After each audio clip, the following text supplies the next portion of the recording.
បាយសេរីល្អតើឲ្យខ្ញុំទុកព្រះអង្គស្មើនឹងមនុស្សឬអ្វីអ្វីគួរអស្ចារ្យដែរឬក៏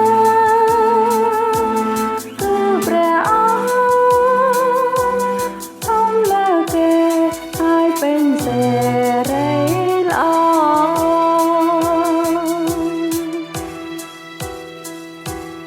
លោកទេព្រះច្រើនត្រៃកើតពីស្នាដៃមនុស្សមានភ្នែកដោអត់ឃើញសោច្រមកអិនដឹងក្លិនដៃជើងងាប់ដូចជាប់ធំតើជាព្រះដែរឬអីតើឲ្យខ្ញុំទុកព្រះអង្គស្មើនឹងមនុស្សឬអ្វីអ្វីគួរអស្ចារ្យដែរឬក៏គឺព្រះអង្គធំលើគេហើយពេញសេរីល្អ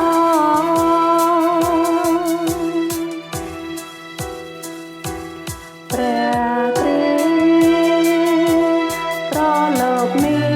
ដោយដល់បាបគេចេញព្រះហឫទ័យទ្រង់ស្រឡាញ់ក៏មិនចេះផ្លាស់ប្រែព្រះជន្មទ្រង់គង់ឋិនថាភាពបរិសុទ្ធលើឱកាស